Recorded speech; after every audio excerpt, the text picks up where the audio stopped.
Hi trainers, you know that I don't just repeat what every other site or channel are just saying over and over again. Well, number one, Gen 4 is coming, we all know that, it's already in your Pokédex.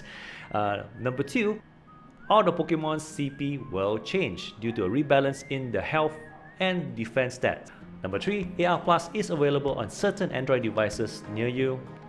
Number 4, the weather system will see some changes. Number 5, Meltan is coming, and I'm gonna cover how you can get your Meltan in this week's episode, all those things and more. Oh, by the way, many trainers asked me, since there was a 24-hour extra female spawn event that's just over, they were asking, to be fair, would there be a male event next week? And I say, oh yeah. And they went, oh.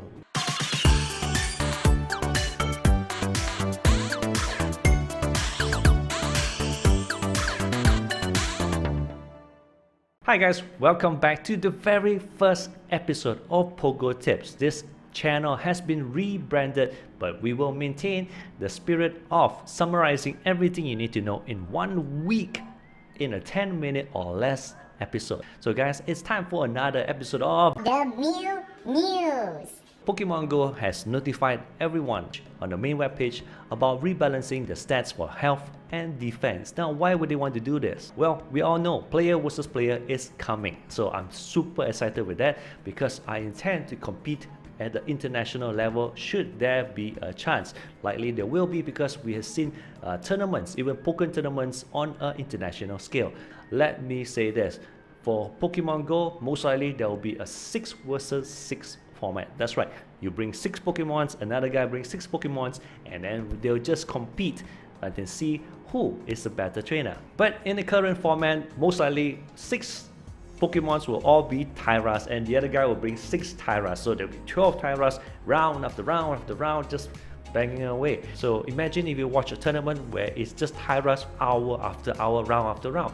Well, another alternative can happen would be the extreme where trainers just bring 6 Blissey's just to outlast the other trainer, and anyone bringing lesser or other than 6 Blissey's will lose. So with the rebalance, we'll see a variety in the lineup for PvP. I also predict that you can't have 2 of the same Pokemons in the lineup of 6, which also brings me to the point that this weekend's Beldum Community Day is going to be very important. Metagross could be in your lineup. I promised to do a detailed episode on how the rebalance will work, so your Pokemons may come out for better or for worse off, but overall it's for the good of the game. Weather will play a lesser part on the type of spawns in your local area, but it doesn't diminish the effects on gym battles or raids.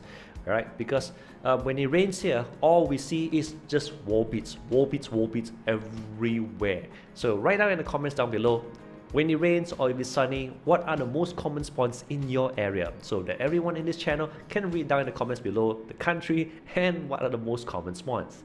Now the good news is that parks will have much more variety of spawns. So you might not have just one Pokemon nest, maybe even 2 Pokemons nesting there at the same time for 2 weeks. Mew News number 3, AR Plus will be coming to a select few Android devices near you. Now, to know whether your Android device supports it, just go to the Google Play Store and try to download AR Core. Now, if you see this message like my phone, that's no go. Now you might be able to download it for certain borderline Android devices, but the game might crash when you turn on AR Plus. So to find out, just go and try it. Go to Google Play Store, download AR Core. Now since my phone can't support it, I unfortunately have to get a new Android phone, which means I'm gonna raid my family's Japan Safari Zone savings. I'm sorry, looks like I'm not gonna enjoy dinner for the next 2 weeks again. With the incredibly high price of iPhone 10s, which cost 5,000 local currency, which could actually pay for 5 months of car installments. I was just hoping that I could get an AR Plus phone without the price of 5 car installments, and finally, here it is. Mew News number 4, Meltan is obtainable when you can trade with a Nintendo Switch. Let's Go Eevee and Let's Go Pikachu, the game will be coming out on November 16th. So by doing a trade, I've arranged with a trainer. I'm going to show you on video how to do that trade. Now I am hoping that one Switch device can pair with multiple Pogo accounts. But let me say this, Meltan really freaks me out. While watching the preview for Meltan, all I could think of was another liquid metal character from the 90s. And yes, Gen 4 is coming, everyone's saying that. But what do you do right now to prepare yourself for Gen 4?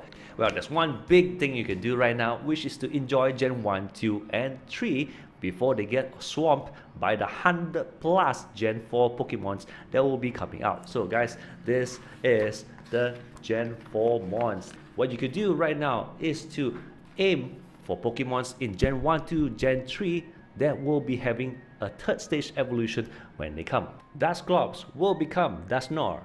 My favorite Piloswine will become Mamoswine. Magneton will become Magnezone. Your Magmar will become a Magmortar. And if you can, get Electabuzz, a good one to evolve into a Electivire. Porygon 2 will become Porygon Z, and your Tangela will become Tangrowth, one of the best grass types in overall generations up to Gen 4. And last but not least, your regular Rhydon can become a Rhyperior.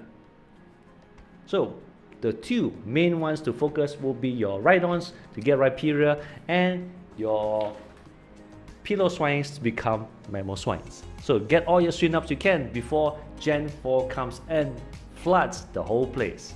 So which brings us to the fact that we should focus on this weekend's community day with Beldum. Who knows, you might want a good Metagross in your lineup with Meteor Mash when it comes to 6 versus 6. Many of us do regret not catching a little bit more Larvitas to evolve them into Tyras with Smackdown. Who wouldn't need one or two more fully powered Tyras?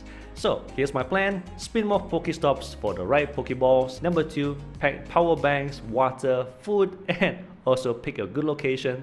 Number 3, arrange with a buddy, preferably as close to a best friend as possible, to do trades on the hour after the 3-hour community day is over. This will improve your best chance of getting a lucky or a wonder from trades. And step 4, make sure you evolve the right one that you find the best in your lineup to become a Metagross with Meteor Mash. Now, number 5, you can trade your non-shinies or your lousy Beldums, your hundreds of them, with another trainer with Pokemons caught more than 10 kilometers away for 2 extra Beldum candies. That's right, just 10 kilometers or more will give you 2 extra Beldum candies that you can use to power up your close to perfect shiny Metagrosses. So you can take your own sweet time with that after the event, and you can see that I'm super excited about this weekend's Beldum community event. And you might have noticed that I didn't do a Chikorita community day video. So that says a lot. So forget about Gen 4 until it comes. Focus on Gen 1, Gen 2, Gen 3 so you can take full advantage of Gen 4. So the last tip for this week's episode for Community Day is just because it is shiny, it can still run. Shinies in raids don't run unless you ran out of Pokeballs, but shinies on Community Day can still run. So you guys know what to do, and that's all the time we have for this week, and I'll see you guys next week. Thanks for watching.